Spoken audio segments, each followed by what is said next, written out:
G'day, Professor Joseph Drew. In my line of work, I've got to be sharp. I've got to be sharp for 11 or 12 hours a day. I've got to be at my best. People just don't accept it if I'm not at my best. Now, over the last 3 or 4 years, I've been working really hard on achieving peak intellectual performance. I've learnt an awful lot by reading the scholarly literature and through trial and error. And in this video, I'll go through my top 5 tips for achieving peak intellectual performance. The number one thing that's made a difference, intermittent fasting. I don't eat for 20 hours a day, i.e. I only eat for 4 hours a day between 2 p.m. and 6 p.m. It's made such a huge difference to my life over the last couple of years in terms of medical issues, but also I've lost weight. But the main reason I did it was to improve my thinking. It's not a new fad. Aristotle did it, Plato did it, my number one hero, Moses Ben Maimonides, did it and advocated for it.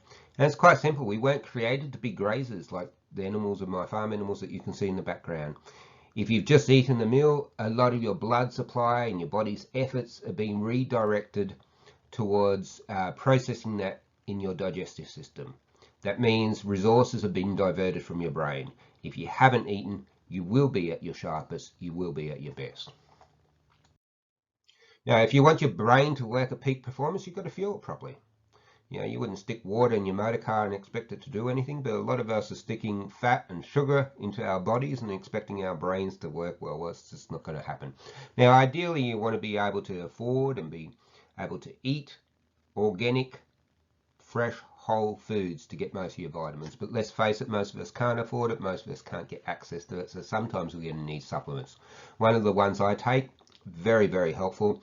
A lot of scientific literature backs it up, is a supplement called Cognizin. It's made by Kirin Bioto, which is part of the Kirin Group, which is a beer company in Japan. It's had a huge effect on me. It's acetylcholine. It's one of your main neurotransmitters, and I can't overemphasize how important this has been to me. It's extremely expensive. I don't get a kickback for saying how wonderful it is, although Kirin, if you're listening, I will take free beer and free Cognizin anytime you want to give it to me. Fish oil and flaxseed oil, both essential, great sources of omega-3s and DHA.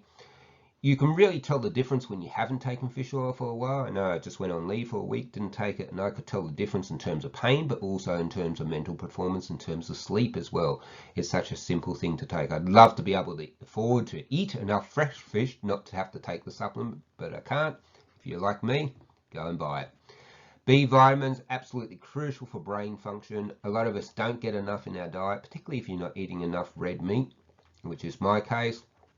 So in that case, look, you're simply going to have to take a supplement. And these particular supplements are relatively cheap. Dark chocolate has a number of chemicals in there which are important for preventing oxidation in the brain. Absolutely critical. I'm not talking milk chocolate here. I'm talking the dark chocolate, the 90% cocoa chocolate. It doesn't taste particularly nice, which is great because you won't pick it out and put on a stack of weight. Thujone is the main chemical in wormwood. You can get artemisinin tablets, or you can do like me and brew your own monastic beer, and instead of using hops, use wormwood to bitter the beer. Real eggs and real dairy. I live on a farm, as you can see from the background, so I'm very lucky to have copious supplies of both of these things, particularly now that the goats are kidding. Feed your animals right, make sure that they get access to pasture and the best of food, because their products is what you're eating, and of course you're going to be so much better off eating real eggs than battery hen-laid eggs. You know, they're now giving them a special feed to make the yolks look yellow. It's not natural at all, and it's probably devoid of most of the minerals and nutrients you need. Dairy is the same deal. They heat it up to over 100 degrees Celsius and homogenize it and all sorts of things. By the time it gets to you, it's just white colored water. Try to get your hands on the real stuff. Ritual. I am a sumo tragic. If you know anything about me, you would have had a conversation about sumo at some stage. I absolutely love it. One of the things I particularly love about it is the ritual. It's based on the Shinto religion. And ritual is also important in our lives. It's been important throughout history. That's why religion's always played such a large part in society until recently. And look at the state of society now. So ritual is important. It's having routines and having good routines and thinking about those routines and optimizing those routines that saves you a lot of time, makes you more efficient, and makes sure that you're always in the best condition to do good thinking. It's praying. Praying is a really important thing, whether you're religious or not, to reflect on what you're doing, where you are at your life and how you can improve your life, to reflect on your work and your fun and your leisure and how optimally you are using this precious time, precious gift that you have on earth. It's a very important thing. And sleep, can't overemphasize. I've always had a strict sleep routine. 8:30 I'm in bed, wake up 6 a.m. I stick to it like glue. You can't hope to be at your best if you're not getting enough sleep, and you can't hope to sleep well if you don't have a regular sleep routine. It's as simple as that. Number 4, this year I started warming up every morning. What do I mean? I usually play Nemo Hebrew. I'm trying to learn Hebrew, have been for many years, very badly. And I learn 3 new words every day. That really stretches my mind, wakes me up, starts me thinking, starts the process off, starts the engine. I then go and do a Mind Games Pro exercise, speed drill or maths or something like that. I like Mind Pro, particularly more so in luminosity, because it tends to go for 3 minutes. It means you've got to concentrate for longer. And they're really tricky, hard games. Now, you won't get smarter doing either of these things, really. All you're trying to do is wake yourself up, get your attention, get your focus happening, so you're ready to approach the work that you need to do. Okay, learning, music and nature, that's my 5th. Okay, I guess I've got 3 in there, but they're all similar because they're all things I do in my outside time, outside work time.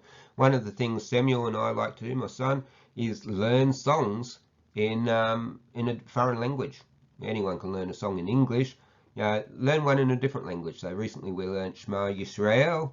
In Hebrew, we learnt the lyrics to it. You've got the tune, which helps you, gets an emotion in there, helps the memory triggers, and it really stretches your mind. You've got to keep working on your mind and expanding your mind if you want to be at peak intellectual performance. And if I ever need proof of that, I've just got to look at my good friend Bernie, 85 or whatever, still whips me in chess, as brighter than most of my colleagues, because he's constantly learning. He taught himself the maths syllabus. He reads my papers and asks questions about them.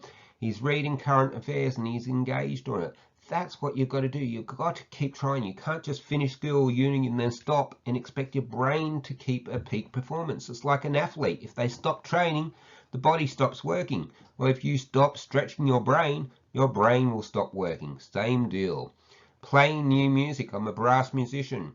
Music is the ultimate intellectual training because it lights up everything in your brain when you're playing music. It links emotion of the music, the mathematical logic of the music and the notes and the positions, coordination. As a brass musician, I've got to move my lips at certain angles and certain widths. I've got to move my hands for the valves. I'm going to learn a new instrument shortly, a trombone, to replace my flugelhorn and euphonium, because once again that will stretch my mind, and it's in stretching my mind and training my mind that I'll achieve peak intellectual performance. And experiencing nature. We were created to be in nature, to be walking in nature.